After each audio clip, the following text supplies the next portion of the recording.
In this video, we're going to be talking about Airbnb's new off-platform policy and what that exactly means. So stay tuned. Vacation Rental Machine helps hosts just like you learn how to start, grow, and scale your short-term rental business. This show is all about creating systems that help you automate your business, giving you more time and money freedom. If you're ready to start living the vacation rental life, then subscribe to this podcast today. Come and join us on our Facebook group, The Host Nation, where we'll be talking about starting, automating, and scaling a short-term rental business. Now, on to the show.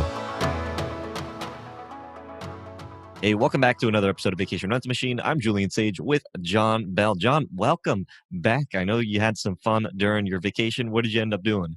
Oh my God, I had the best staycation out in California. We had the best Airbnbs. I actually had some good tips for the people that I stayed with, and we just had a good experience. I almost don't even want to be here right now, but you guys are really important. So I had to come back just so I can get out some stuff for you guys. Right. That's the beauty of this business, is that traveling and staying at other places is actually part of your business, reviewing and checking out what are other people doing and how are they able to grow and make sure that you're able to have a really nice stay. But one of these new things that Airbnb just started wanting to do is this off-platform policy. So they're trying to keep people on the platform. So what exactly does this mean? So, John, how you've been able to grow your own direct bookings is because you've been able to take guests and take that information from them. We've already covered episodes talking about some of the different strategies that we can do to be able to get more direct bookings. But now it seems like Airbnb is trying to prevent us from being able to get more of those direct bookings. Is that what this policy means? Absolutely. That's what this policy is grabbing a hold of. Airbnb is pretty much almost hemorrhaging, it seems like, because when I call the support lines to try to get somebody on Airbnb as a super host, it takes me still hours to really get somebody on the phone. So this means that the revenue that they had coming in and the stuff and the people that they've cut have just been dramatically reduced. So right now, Airbnb is saying, listen, I want all the money that's due to me that I give to you, host. I want it. I don't want you to communicate with them outside of my platform. And that's what this policy is really saying. There's some harsh things in here. I mean, did you even read part of the pieces that they have? Like, which piece sticks out to you? Right. This is a really important policy because one, Airbnb does still, the majority of cases, gets the most amount of bookings. And that's also been a really good way for us, prior to being able to really grow our direct bookings because we're able to collect that contact information. Does the policy right now, though, mean that we're not going to be able to collect that guest information, such as like emails and phone number, and put that into our own databases? It does make it a little harder for us to really kind of go in and get that information. They have some circumstances on how they want you to do that. What they really are trying to say is you cannot add them to your marketing campaign without them knowing. But there's also one other piece that I know some people do.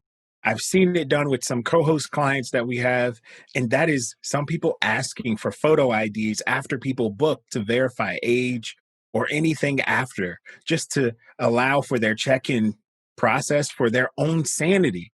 Airbnb is now saying that is a no no. Right, John, how is that going to impact people that actually need to be able to verify? Like, there are some locations where you still have to ask for a government ID, and you might have to even run background checks in some counties. They left us just a little bit of wiggle room on this one. They said only if it's required by your local laws or your HOA rules can you ask for this information. Right. So there are a few different sections that we'll be covering. The first section that we actually see is that asking guests for feedback off of Airbnb. Now, is this something that you've been doing, John, asking for feedback? I feel like this one isn't very popular or isn't something that a lot of people really do. I didn't think it was very popular, but just it just happened to me while I was staying at the first place in San Diego, where the host asked me if I could leave some private feedback for them and then post a nice review. Now, of course, I do know that you really can't ask for too much more than that. Like you can't say, "Hey, give me a 5 star. I'll give you a discount." That's a no-no. You can't do that. You can't barter for a good review. But there is a section in the review that all hosts get that is for that private comment.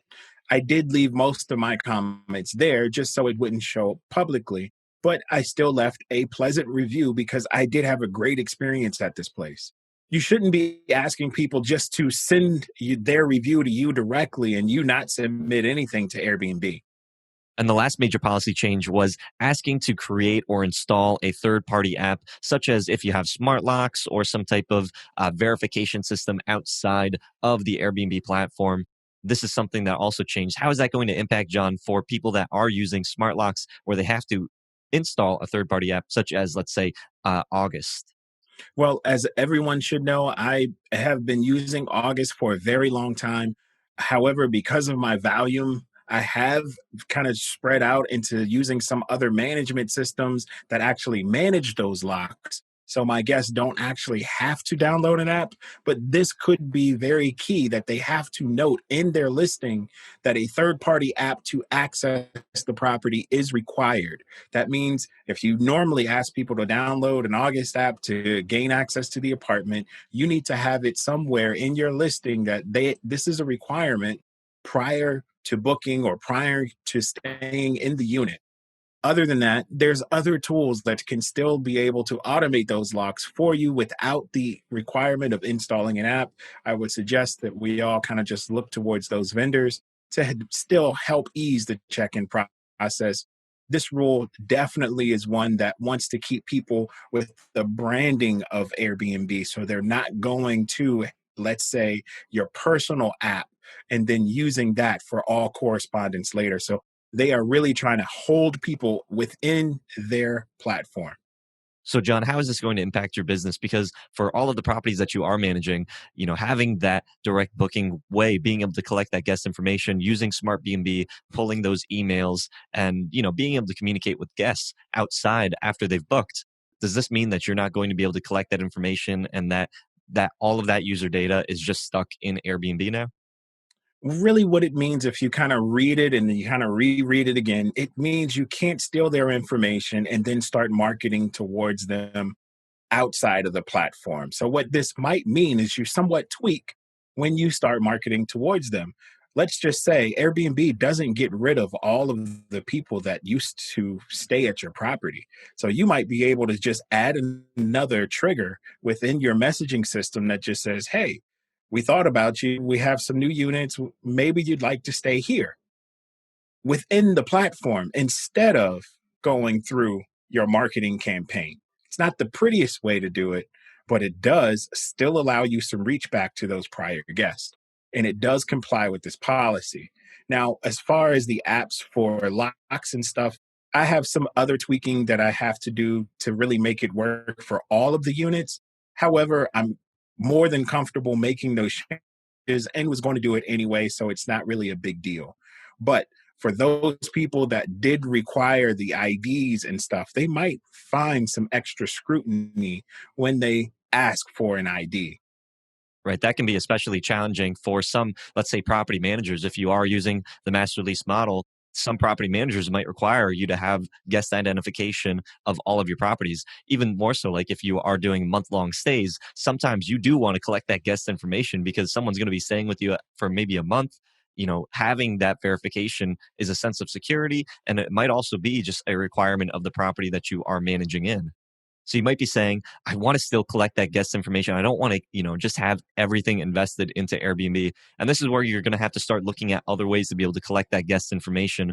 There's a bunch of different ways that you can collect guest information. One of the more unique ways is actually using the Wi-Fi code. So when they are signing into the Wi-Fi, having to enter in their email, that way you're able to automatically collect that information. There are a lot more new tools that are being developed in order for you to be able to collect this information, but there's manual, there's automatic. It's just being able to find different ways of working around Airbnb's policy. So, question of the day, what are you doing to be able to collect guest information outside of the platform? Leave your methods in the comment section down below. And until next time, Host Nation, keep on hosting.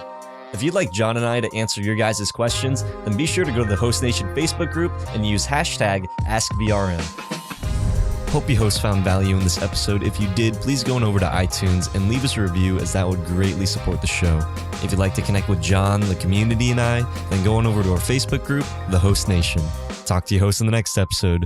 Keep on hosting.